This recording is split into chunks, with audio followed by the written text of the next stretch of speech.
Hi friends, ಎಲ್ಲರಿಗೂ ನಮಸ್ಕಾರ. Welcome to Naveen's coding corner YouTube channel. So ಇವತ್ತು ಈ ಒಂದು ಸೆಷನಲ್ಲಿ ನಾನು ಡಿಸ್ಟ್ರಕ್ಚರ್ ಅನ್ನೋ ಒಂದು ಕಾನ್ಸೆಪ್ಟ್ ಬಗ್ಗೆ ನಾನು ಎಕ್ಸ್ಪ್ಲೇನ್ ಮಾಡ್ತಾ ಇದ್ದೀನಿ. ಸೊ ಡಿಸ್ಟ್ರಕ್ಚರ್ನ ನಾವು ಮೇಜರಾಗಿ ಎಲ್ಲಿ ಯೂಸ್ ಮಾಡ್ತೀವಿ ಅಂತಂದರೆ ಆಬ್ಜೆಕ್ಟ್ಸ್ಗಳಲ್ಲಿ ನಾವು ತುಂಬ ಯೂಸ್ ಮಾಡಿ, ಅಂದರೆ ಆಬ್ಜೆಕ್ಟ್ನ ನಾವು ಕನ್ಸ್ಯೂಮ್ ಮಾಡೋ ಟೈಮಲ್ಲಿ ನಾವೇನು ಮಾಡ್ತೀವಿ, ತುಂಬ ಒಂದಷ್ಟು ಯೂಸ್ ಮಾಡ್ತೀವಿ.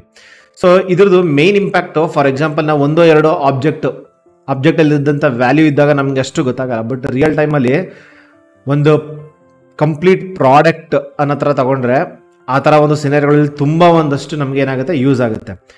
ಫಾರ್ ಎಕ್ಸಾಂಪಲ್, ಒಂದು ರೆಸ್ಪಾನ್ಸಿಂದ ನಮಗೆ ಒಂದು ಆಬ್ಜೆಕ್ಟ್, ಅರೇ ಆಫ್ ಆಬ್ಜೆಕ್ಟ್ ಬರ್ತಾ ಇದೆ. ಆ ಆಬ್ಜೆಕ್ಟಲ್ಲಿ ಒಂದು ಪ್ರಾಡಕ್ಟ್ದು ಡೇಟಾ ಇದೆ, ಆಯಿತಾ.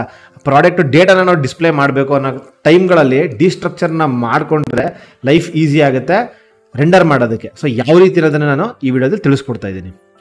ಸೊ ಮೊದಲನೇದಾಗೆ ಬೇಸಿಕ್ಕಾಗಿ ಒಂದು ಆಬ್ಜೆಕ್ಟ್ನ ತೊಗೊಂಡಿದ್ದೀನಿ. ಇಲ್ಲಿ ನೇಮ್, ನಂಬರ್ ಮತ್ತು ಇಮೇಲ್ ಅಂತ ಕೀಸ್ ಕೊಟ್ಟಿದ್ದೀನಿ. ಅದ್ರ ಪ್ರಕಾರ ನಾನು ವ್ಯಾಲ್ಯೂಸ್ಗಳನ್ನ ಕೊಟ್ಟಿದ್ದೀನಿ, ಆಯಿತಾ.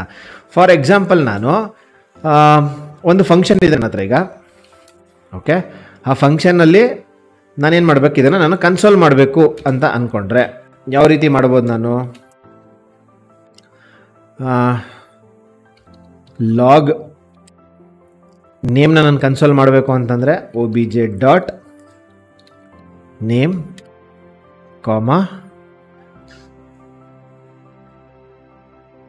OBJ dot number OBJ dot email. ಈ ರೀತಿ ನಾನೇನು ಮಾಡ್ಬೋದು, ಕನ್ಸೋಲ್ ಮಾಡ್ಬೋದು. ಇವಾಗ ನನಗೇನು ಬರುತ್ತೆ, ಕನ್ಸೋಲ್ ಮಾಡಿದಾಗ ಔಟ್ಪುಟ್ ಬರುತ್ತೆ ನನಗೆ. ಏನು ನೇಮ್ ಏನಿದೆ, ಮೊಬೈಲ್ ನಂಬರ್ ಏನಿದೆ, ಹಾಗೆಯೇ ಇಮೇಲ್ ID ಏನಿದೆ, ಇದಿಷ್ಟು ನನಗೆ ಕನ್ಸೋಲ್ ಆಗ್ತಾಯಿದೆ.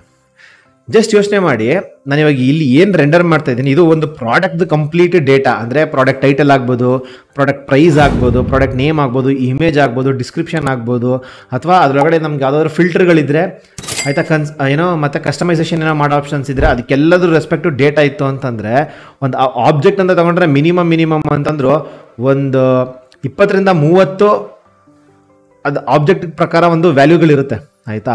ಅದಷ್ಟೂ ನಾನು ರೆಂಡರ್ ಮಾಡಬೇಕು ಅಥವಾ ಕನ್ಸೋಲ್ ಮಾಡಬೇಕು, ಏನೋ ಒಂದು ಪರ್ಫಾರ್ಮ್ ಮಾಡಬೇಕು ಅಂತಂದಾಗ ಪ್ರತಿ ಒಂದು ಸಲ ಆಬ್ಜೆಕ್ಟ್ ಡಾಟ್ ನೇಮ್ ಅಥವಾ ನಾನು ಏನು ಕೊಟ್ಟಿರ್ತೀನಿ ಎಲಿಮೆಂಟ್ ಡಾಟ್ ನೇಮ್, ಆ ಥರ ನಾನು ನಿಮಗೆ ಪ್ರತಿಯೊಂದು ಸಲನೂ ಕೊಟ್ಟಿರಬೇಕು.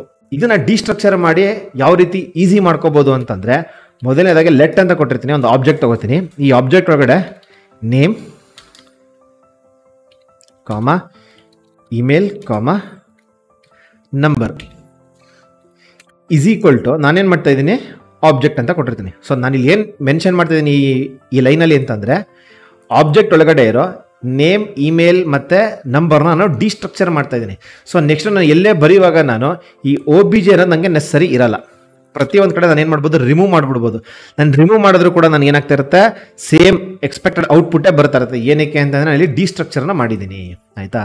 ಸೊ ಜಸ್ಟ್ ಅಸ್ಯೂಮ್ ಮಾಡಿ, ಅಮೆಝಾನಲ್ಲಿ ಆಗ್ಬೋದು, ಮಿಂತ್ರಾದಲ್ಲೇ ಆಗ್ಬೋದು, ಯಾವುದೇ ಒಂದು ಕಾಮರ್ಸ್ ಅಪ್ಲಿಕೇಶನಲ್ಲಿ ಆಗ್ಬೋದು, ಒಂದು ಡೀಟೇಲ್ ಪೇಜ್ ಅಂತ ನೀವು ತೊಗೊಂಡ್ರೆ ಪ್ರೈಸಿಂದ ಹಿಡಿದು, ಕಸ್ಟಮೈಸೇಷನಿಂದ ಹಿಡಿದು, ಆಯಿತಾ, ಕಲರ್ಗಳಿಂದ ಹಿಡಿದು ಪ್ರತಿಯೊಂದು ನಿಮ್ಗೇನು ಅಂತಂದರೆ ಒಂದು ಆಬ್ಜೆಕ್ಟಲ್ಲಿ ಬರ್ತಾ ಇರುತ್ತೆ.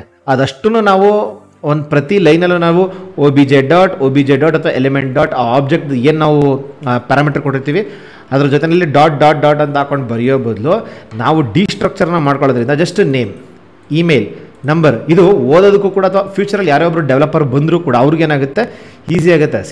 ಕೋಡ್ನ ನಾವು ಯಾವ ರೀತಿ ಬರೀಬೇಕಂತಂದರೆ, ಇವತ್ತು ನಾನೇನೋ ಕೋಡ್ ಬರೆದಿದ್ದೀನಿ, ಆ ಕೋಡು ನನಗೆ ಮಾತ್ರ ಅರ್ಥ ಆಗುತ್ತೆ ಅಂತಂದರೆ ಸಾಲಲ್ಲ. ಯಾರೇ ಒಬ್ಬರು ಆಸ್ ಅ ಫ್ರೆಷರ್ ಆಗಿ ಬಂದು ಕೋಡ್ನ ನೋಡಿದ್ರು ಕೂಡ ಆ ಕೋಡು ನಮಗೆ ರೀಡಬಲ್ ಆಗಿರಬೇಕು.